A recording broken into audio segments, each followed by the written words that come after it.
नमस्कार, India real estate guide में आपका एक बार फिर स्वागत है। आपके साथ मैं हूं Vipin Bhatt. India real estate guide में हर हफ्ते हम आपको देश के अलग अलग शहरों में लेकर जाते हैं और दिखाते हैं आपको कुछ शानदार प्रॉपर्टीज। लेकिन इंडिया रियल एस्टेट गाइड में हम वक्त वक्त पर रियल एस्टेट मार्केट्स का जायजा भी लेते हैं, एक्सपर्ट्स के साथ, डेवलपर्स से बात करते हैं और जानने की कोशिश करते हैं कि कैसे आगे बढ़ रहा है देश का या किसी शहर का रियल एस्टेट मार्केट। और इसी कड़ी में आज हम बात करने जा रहे हैं देश के सबसे बड़े और शायद सबसे महंगे भी रियल एस्टेट मार्केट मुंबई की, जहां पर प्रॉपर्टी की डिमांड कभी खत्म नहीं होती है, खरीदने वालों की संख्या कभी कम नहीं होती है और प्राइजेस भी हम देख रहे हैं कि कम नहीं होते। लेकिन बहुत सारे रीसेंट डेवलपमेंट हुए हैं मुंबई के रियल एस्टेट मार्केट पर, जिसको आज हम चर्चा में लेकर आएंगे और देखने की कोशिश करेंगे कि इसका क्या इंपैक्ट पड़ता है रियल एस्टेट मार्केट के ऊपर और आगे किस दिशा में मार्केट बढ़ता है, प्राइसेस पे क्या इंपैक्ट आता है, सप्लाई पे क्या इंपैक्ट आता है। और इस चर्चा को करने के लिए आज हमारे साथ दो मेहमान मौजूद हैं। मेरे साथ स्वागत कीजिए उनका। गौरव गुप्ता डायरेक्टर हैं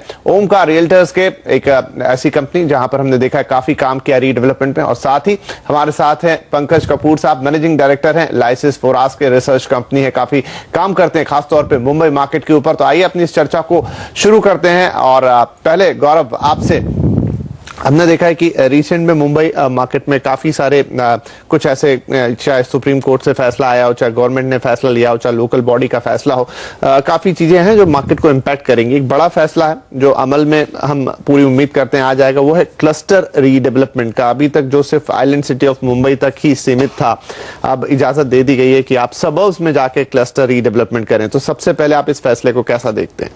नहीं जी, जैसे आपने बम्बई की बात करी कि बम्बई के अंदर काफ़ी फैसले आए हैं, मतलब डेफिनेटली बम्बई के अंदर सुप्रीम, मतलब कुछ फैसले मैं बोलता हूँ नेगेटिव है, कुछ फैसले पॉजिटिव है।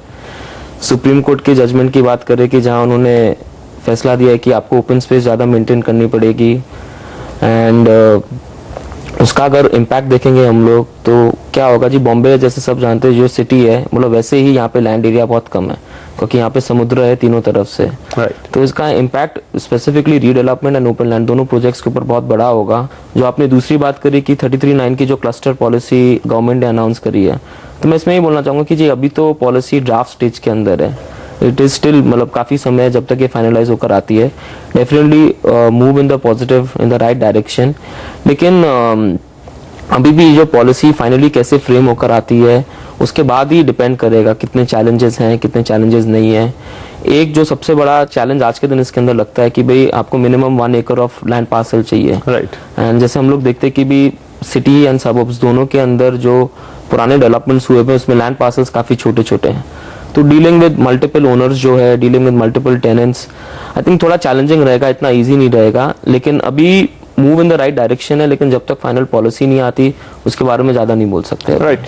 तो पंकज यहाँ हमारे साथ है। पंकज, जैसे गौरव कह रहे हैं कि move in the right direction है, आप क्या सोचते हैं कि ये जो क्लस्टर रीडेवलपमेंट अलाउ किया गया है सबर्ब्स में भी मुंबई के अंदर, जहाँ पहले ही हम देखते हैं काफी क्राइसिस है, लैंड का एक पॉजिटिव बूस्ट लेकर आएगा शहर के लिए? बिल्कुल, अगर आप देख लीजिए क्योंकि ये क्लस्टर रीडेवलपमेंट की रिक्वायरमेंट बहुत ज़्यादा थी मार्केट में, और उसका रीज़न ये है कि जो पुराना डेवलपमेंट हुआ उसमें प्लान डेवलपमेंट नहीं था और डेंसिटी बहुत ज़्यादा बढ़ गई।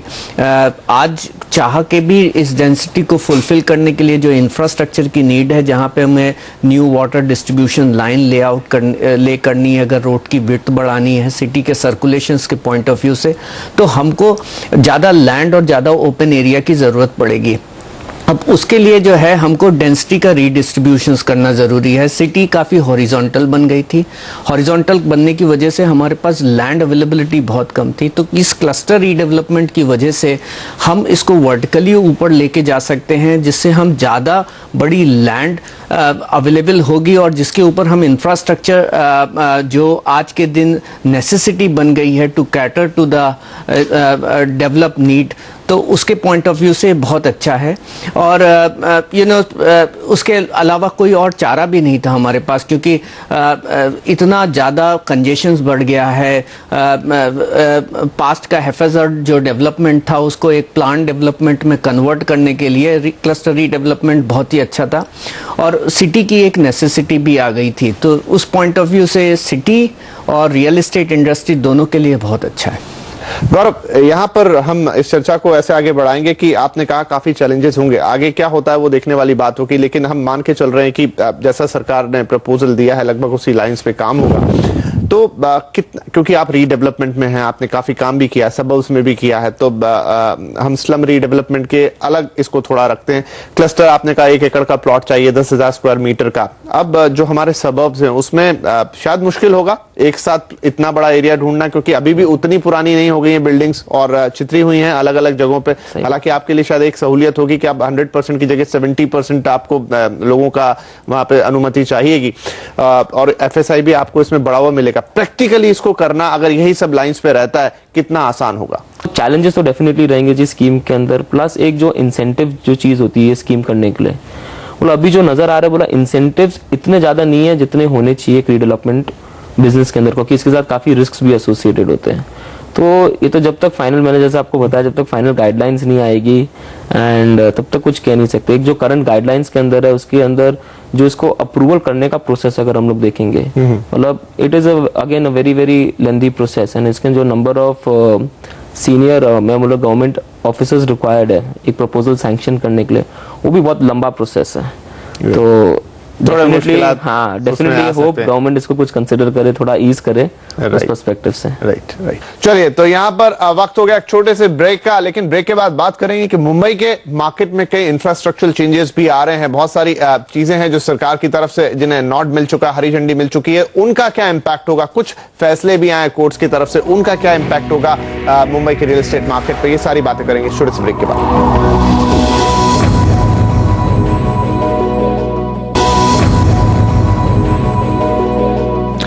Welcome back. आप देख रहे हैं इंडिया रियल एस्टेट गाइड, जहां पर आज हम बात कर रहे हैं मुंबई के रियल एस्टेट मार्केट की। बहुत सारे रीसेंट डेवलपमेंट हुए हैं, उसका क्या इंपैक्ट पड़ेगा इस मार्केट पे, सारी बातें हो रही हैं। गौरव पंकज हमारे साथ बने हुए हैं। गौरव, और रीसेंट डेवलपमेंट्स की बात करें तो उसमें इंफ्रा डेवलपमेंट काफी सारे। नवी मुंबई एयरपोर्ट को सरकार की तरफ से, केंद्र सरकार की तरफ से हरी झंडी आते हुए हम देख रहे हैं। मोनो रेल शुरू हो चुकी है और मेट्रो जिसका इंतजार है शहर को, वो भी लगभग शुरू होने वाली है। तो ये जितने डेवलपमेंट हो रहे हैं इनका आप मार्केट पे किस तरह का इंपैक्ट आते हुए देखते हैं आगे? सही बात है जी, जो इंफ्रा डेवलपमेंट हो रहा है वो डेफिनेटली बॉम्बे सिटी के लिए बहुत बड़ा बून है। तो जैसे आपने 3 डेवलपमेंट्स की बात करी, मैं चालू करता हूँ जो सिटी के अंदर की डेवलपमेंट्स हैं, जो आपने मोनो रेल और जो आपने जो मेट्रो जो बहुत जल्दी चालू हो जानी चाहिए, hopefully in the next year and half चालू हो जानी चाहिए। हम अगर आप वर्ल्ड ओवर देखेंगे जो ट्रेंड रहा है ना, कभी भी जब इंफ्रास्ट्रक्चर इंप्रूव होता है कोई भी सिटी के अंदर, तो उस इंफ्रास्ट्रक्चर इंप्रूव होने से उस लोकेलिटी के रियल एस्टेट के रेट हमेशा बढ़ते हैं। तो डेफिनेटली बॉम्बे सिटी को इस इंफ्रास्ट्रक्चर की स्पेसिफिकली अगर देखा जाए तो जो ईस्टर्न वेस्टर्न कनेक्ट है बॉम्बे सिटी का वो बहुत कम है, जिस कारण से मेजर जो ट्रैफिक जैम्स होते हैं वो और जो बॉटलनेक्स होते हैं वहीं पर होते हैं। तो जैसे अभी आपने बताया मोनो रेल चालू हो गई है, अभी तो फर्स्ट फेज उसका चालू हुआ है, जिसकी कनेक्टिविटी सिर्फ ईस्टर्न फेज में ही है। But going over the long run मेरे ख्याल से जैसे जैसे ये इंफ्रास्ट्रक्चर बेटर होते रहेगा, वैसे वैसे मेरे ख्याल से उन एरियाज जो टिपिकली जहाँ पे ये इंफ्रास्ट्रक्चर का मेजर इम्पैक्ट आएगा, उन एरियाज के रेट और बढ़ने चाहिए, क्योंकि कम्यूट वहाँ पे और इजी हो जाएगा, जो आज के दिन नहीं है टिपिकली। सेकंड, आपने बात करी जो एक बहुत बड़ा इंफ्रास्ट्रक्चर प्रोजेक्ट बॉम्बे का आ रहा है, जो है बॉम्बे का नवी मुंबई एयरपोर्ट।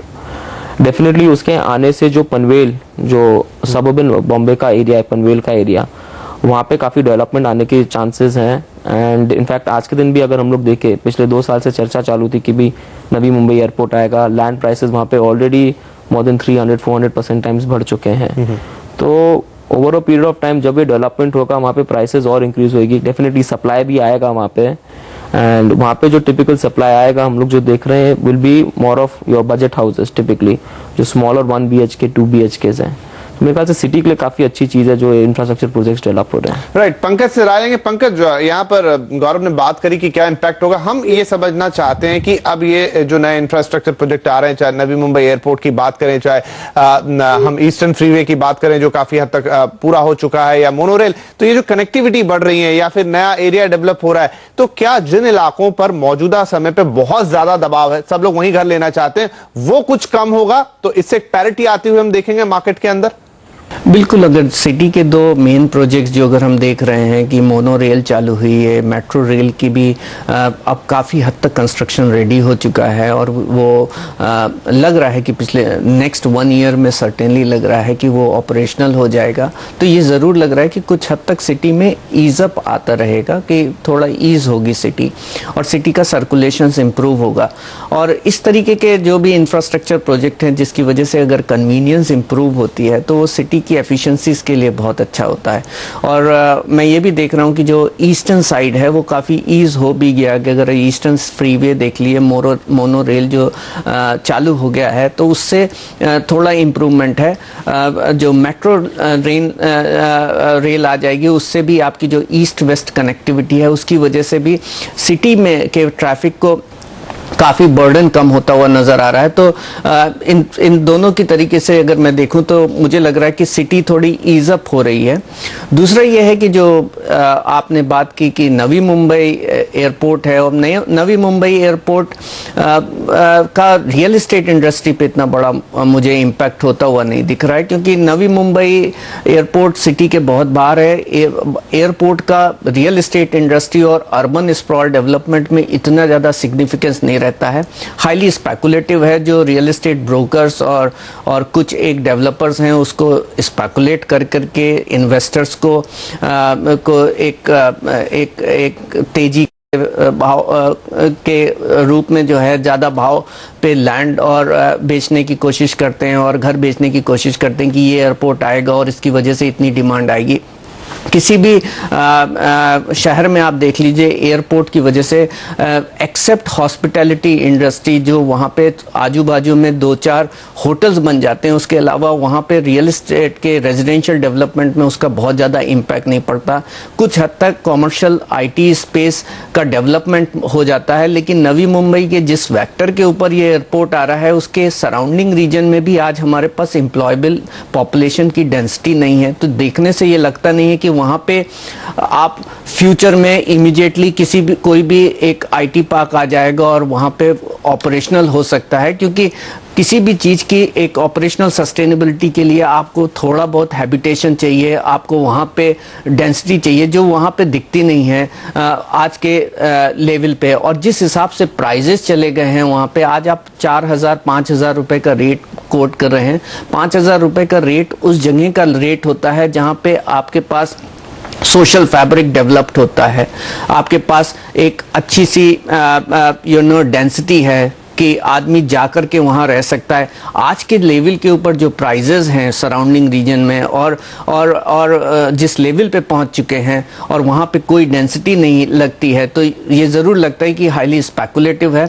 और एयरपोर्ट की वजह से जो तेज़ी होती हुई दिख रही है रियल एस्टेट इंडस्ट्री के अंदर और रियल एस्टेट प्राइजेस के अंदर, ये इसके अंदर कोई फंडामेंटल नज़र नहीं आ रहा है। तो यहां पर वक्त हो गया एक छोटे से ब्रेक का, और अब ब्रेक के बाद हम चर्चा करेंगे मुंबई में कि रेजिडेंशियल मार्केट जहां तक सवाल है, जैसा पहले भी गौरव ने कहा कि यहां पर अब शायद जो टिकट साइज है, जो एक मॉडल है जो आप बेच रहे हैं, जो प्रोडक्ट है उसके चेंज होने का वक्त आ गया है। तो थोड़ा सा लग्जरी मार्केट की बात करेंगे और बात करेंगे कि लिक्विडिटी का क्रंच जो थोड़ा बहुत मार्केट में दिखता है या जो ज्यादा भी हो सकता है उसका क्या इंपैक्ट होगा इन सबके ऊपर, प्राइजेस के ऊपर, इस ब्रेक के बाद।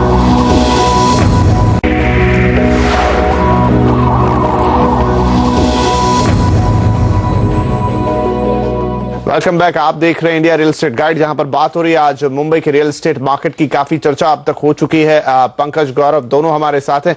गौरव, अब अगर हम मार्केट में देखें, आपने भी थोड़ी देर पहले जिक्र किया कि आने वाले वक्त में आप देखेंगे कि टिकट साइज चेंज होता हुआ नजर आएगा, जो माल बिक रहा है उसका टाइप चेंज हो जाएगा, यहाँ पर ऑफरिंग्स चेंज होंगी, छोटे यूनिट ज्यादा बनते हुए दिखेंगे। लेकिन हम देख रहे हैं कि मुंबई के मार्केट में इस समय लग्जरी बहुत ज्यादा है, बहुत बड़ी सप्लाई है लग्जरी की, और उस मार्केट पे इंपैक्ट भी हुआ है। आपने खुद ने भी 1973 आप वर्ली में बना रहे हैं, हालांकि बहुत अलग प्रोजेक्ट है, उसको हम एक टिपिकल लग्जरी प्रोजेक्ट में ना रखें, थोड़ा सा क्लास अपार्ट प्रोजेक्ट जैसा आ जाता है। लेकिन आपको क्या लगता है कि आने वाले वक्त में ये जो लग्जरी सप्लाई है ये धीरे धीरे करके नीचे आएगी और थोड़ी रियलिस्टिक सप्लाई बढ़ेगी मार्केट में? देखिए, अगर हम लोग बॉम्बे का ट्रेंड ले पिछले 5-7 सालों से, अगर आप देखेंगे कि ये जो लग्जरी फ्लैट्स थे टिपिकली ये सेंट्रल बॉम्बे के अंदर ज्यादा आए थे। सेंट्रल बॉम्बे में 2 लोकेशंस हैं, एक है आपका परेल बेल्ट एंड दूसरा है आपका Worli belt, which is luxury area. तो परेल बेल्ट में अगर हम लोग हिस्टोरिकली देखेंगे ना, वहाँ पे हमेशा कमर्शियल की सप्लाई होती थी। वहाँ पे जितनी भी सप्लाई थी हिस्टोरिकली, वहाँ कमर्शियल बिल्डिंग्स की होती थी। 4-5 साल पहले क्या हुआ कि जब कमर्शियल की डिमांड कम हुई, जब से इकोनॉमिक डाउनटर्न आया, लीमन क्राइसिस हुए, तो कुछ डेवलपर्स ने वहाँ पे रेसिडेंसेस बनाने की कोशिश करी, लग्जरी रेसिडेंसेस बनाने की कोशिश करी, क्योंकि कमर्शियल का ऑफटेक नहीं था। माइंडसेट यही था कि भाई क्लोज टू साउथ बॉम्बे है, क्लोज टू वर्ली है, तो क्यों नहीं यहाँ पे same product, and Worli and south Bombay के अंदर वैसे भी सप्लाई नहीं थी, तो उनका माइंडसेट ये था कि क्यों नहीं इन्हीं लोकेशंस के अंदर luxury 3 bedroom, luxury 4 bedroom, luxury 5 bedroom, थोड़ा बहुत प्राइसिंग कम रख के जो वर्ली एंड साउथ बॉम्बे के रेट्स हैं, क्यों नहीं इसको ऑफर किया जाए। तो उस हिसाब से काफी प्रोडक्ट्स वहां पर लॉन्च हुए हैं। राइट, पंकज की राय लेंगे। पंकज, लग्जरी में आपको क्या लगता है कि यहाँ पर गौरव ने कहा कि टिपिकल साउथ बॉम्बे की ये एक एक्टिविटी है, लेकिन हमने देखा कि कुछ स्पिल ओवर दूसरी जगह पे आते हुए दूसरे इलाकों में भी हमने देखा, क्योंकि शायद लग्जरी को बनाना ज्यादा आसान होता है, उसको मार्केट करना ज्यादा आसान होता है, और उसमें आपको इतनी झंझट नहीं होती सारी चीजों की, और आपके शायद यहाँ पर रेवेन्यूज बेहतर जनरेट होते हैं। तो शायद सभी उसी स्ट्रीम में जा रहे थे, लेकिन अब कुछ फर्क पड़ेगा जो मौजूदा हालात हैं उसके बाद। अगर आप देखिए कि जो तेजी का पीरियड था 2006-2007 में, जब लग्जरी मार्केट एक तेजी पे आया, और 2008 के बाद जब उसमें करेक्शन हुआ, और फिर 2010, 11 और 12 में फिर से तेजी हुआ। अगर आप देखिए तो ये तेजी ज्यादातर दिख रही थी कि ये फाइनेंशियल सेक्टर्स में जो सुपर रिच पैदा हो रहे थे उसी को कैटर करने के लिए हो रहे थे। बट पोस्ट 2008 जिस हिसाब से इकोनॉमिक स्लो डाउन रहा है, उसमें हमारे पास उतने जो है करोड़पति अर्नर नहीं बन रहे हैं। उसमें जो हम देख रहे थे कि एक जो सैलरी ब्रैकेट जो 1 करोड़ प्लस था, वो बहुत राइस पे था, और उसी को कैटर करती हुई ये जो बिल्डिंग्स बन रही थी, इसमें काफी हद तक जो है करेक्शन हुआ है, सैलरीज कट गई हैं, बोनसेस उस हिसाब से नहीं हो रहे हैं। तो जो एक अपेक्षा थी कि ये सेगमेंट बहुत बड़ा बन जाएगा और उसको कैटर करने के लिए मेरे पास बहुत बड़ी सप्लाई की ज़रूरत होगी, वहाँ सप्लाई तो इंट्रोड्यूस हो गई, लेकिन ये जो सेगमेंट है ये श्रिंक हो गया, और इसी को देखते हुए हमारे पास बहुत बड़ा गलट है। और दूसरा ये है कि जो सप्लाई आई भी है वो क्वालिफाई नहीं कर रही है इस सेगमेंट की नीड के लिए। तो अगर आप देख लीजिए तो यहाँ पे एक 2 एस्पेक्ट्स में मार्केट दिखता है। एक ये मार्केट है जहाँ पे आपको जो प्रीमियम लोकेशन और प्रीमियम प्रोडक्ट है वहां पे स्कैर्सिटी दिखती है, और आपको सब स्टैंडर्ड लोकेशन और प्रीमियम प्रोडक्ट में ह्यूज ग्लट दिखता है और नो ऑफ टेक है। तो ये बड़ा ही मिसमैच बन के आएगा। बिल्कुल, तो इसी पे अब एक कंक्लूजन नोट पर आते हैं, और वही गौरव में जैसा पंकज भी कह रहे हैं कि शायद खरीदार उतने नहीं, और सबने उसमें आने की कोशिश की। नाम यहाँ पर शायद हम ना ले, लेकिन हमने कुछ डेवलपर्स को देखा कि डिफॉल्ट्स भी हो गए, जो कि अच्छे बेहतरीन जाने माने डेवलपर्स हैं और लग्जरी में भी थे, और रोज किसी न किसी एक ही खबर आती कि लिक्विडिटी का क्रंच है, इतना बकाया बैंक के ऊपर। तो आपको लग रहा है कि ये सब कहीं एक विशेष साइकिल में फंसता हुआ सा दिख रहा है? नहीं जी, अगर हम लोग रियल एस्टेट इंडस्ट्री को देखें ना ओवरऑल, तो यहाँ पर जो मनी अवेलेबिलिटी ऑफ मनी एक इंडस्ट्री के लिए होनी चाहिए, वो रियल एस्टेट के लिए नहीं है। जैसे आरबीआई भी काफ़ी टफ रहती है डेवलपर्स के ऊपर, जैसे लैंड खरीदने के लिए आपको फंडिंग नहीं मिलती, तो डेवलपर को प्राइवेट इक्विटी या प्राइवेट बोरोइंग के बेसिस पे लैंड परचेज करना पड़ता है, जिसकी कॉस्ट काफ़ी एग्जॉर्बिटेंट होती है। तो मेरे ख्याल से उन कारणों के कारण जहाँ पे कॉस्ट आपकी इतनी हाई हो गई है, ऑलरेडी फाइनेंसिंग कॉस्ट इतनी हाई हो गई है कि उसका इम्पैक्ट क्या होता है कि जो आपका प्रोडक्ट भी बनकर आता है इवेंचुअली वो कॉस्ट वहीं पर पास ऑन हो जाता है। तो डेफिनेटली पिछले 1.5-2 साल के अंदर अगर हम लोग बॉम्बे की बात करें कि भाई रेगुलेशंस के अंदर पहले तो 1 साल भर रेगुलेशंस नहीं आए, तो उस कारण से काफ़ी प्रोजेक्ट्स लॉन्च नहीं हुए। उसके बाद जो रेगुलेशंस आए उसमें काफ़ी चेंजेस हुए, काफ़ी लोगों की सप्लाई कम हो गई, कॉस्ट बढ़ गई, प्रीमियम्स आ गए। तो डेफिनेटली डेवलपर्स का अगर हम लोग ओवरऑल इम्पैक्ट दें कि कॉस्ट तो काफ़ी बढ़ चुकी है, लेकिन पिछले 3-4 महीनों से हम लोग एक ट्रेंड देख रहे हैं कि जहाँ पर सेल्स थोड़ा बहुत मार्केट में अच्छा रिस्पॉन्स आना चालू हुआ है। मेरे ख्याल से थोड़ा बहुत जो इलेक्शंस है एंड थोड़ा बहुत जो एक वेव है कि भी एक स्ट्रॉन्ग गवर्नमेंट आने के अच्छे चांसेस हैं, उस कारण से डेफिनेटली डिमांड काफ़ी निकली है। There have been 4-5 good launches in Bombay. तो financing is one of the major problems अगर इस इंडस्ट्री की बात करें तो उसका अगर वो फाइनेंसिंग के नॉर्म्स आरबीआई ईज करती है तो डेवलपर्स को काफी उसमें हेल्प मिलेगी। पंकज, यहाँ पर आखिरी आपसे जवाब और इसी के साथ हम शो को कंक्लूड करेंगे। जैसे गौरव भी मान रहे हैं कि फाइनेंस एक बड़ी दिक्कत है, लिक्विडिटी एक बड़ी प्रॉब्लम है, आरबीआई की तरफ से भी चीजें सख्त हैं और पिछले 1-1.5 साल में मार्केट भी थोड़ा स्लो रहा है, लेकिन उन्होंने कहा कि पिछले 3-4 महीने में स्पाइक भी थोड़ा देखने को मिला, सेल्स में थोड़ा इंप्रूवमेंट आए, शायद आपकी रिपोर्ट भी कहती। लेकिन क्या ये काफी होगा मार्केट के रिवाइवल के लिए, चाहे डेवलपर साइड की बात करें चाहे एक जनरल मार्केट की बात करें? डिमांड उतनी ही मेंटेन्ड है और बे डिमांड रहेगी। ये प्राइस हैज आउटप्लेस द डिमांड। जैसे ही प्राइस और परचेजिंग पावर में पैरिटी होती है वहां पे सेल्स में इंप्रूवमेंट होता हुआ दिखेगा और ये दिख रहा है। और लिक्विडिटी की जो बात आप कर रहे थे, लिक्विडिटी के पॉइंट ऑफ व्यू से तो मैं यही बोलूंगा कि सेल्स की जनरेशंस जितनी बढ़ेगी, जितना सेल्स बढ़ेगा उतनी लिक्विडिटी जो है वो ईज अप होगी मार्केट में, और सेल्स तभी बढ़ेगी जब प्राइस और परचेजिंग पावर में पैरिटी आएगी। चलिए, तो इसी नोट पे हम कंक्लूड करेंगे इस प्रोग्राम को कि मुंबई में काफी सारा यहाँ पर चेंजेस आ रहा है, चाहे वो सरकारी फैसले हों, चाहे वो फैसले कोर्ट से आ रहे हों, या फिर लोकल बॉडी वो फैसले ले रही है, या फिर बाकी जो मार्केट के डायनेमिक्स होते हैं उससे बदलाव आ रहा है। तो यहां से किस तरफ मार्केट जाता है, ये चर्चा आज यहीं खत्म नहीं हो जाएगी। फिर बैठेंगे एक दिन दोबारा करेंगे कि कितनी इंप्रूवमेंट आई है मार्केट में, चाहे बायर पर्सपेक्टिव में हो चाहे डेवलपर पर्सपेक्टिव में हो, और आगे ये कौन सी दिशा को अग्रसर करेगा, पकड़ के रखेगा। इसी के साथ गौरव और पंकज, आप दोनों का बहुत शुक्रिया और आपका भी इस कार्यक्रम में हमें हमारा साथ देने के लिए और इसे देखने के लिए नमस्कार।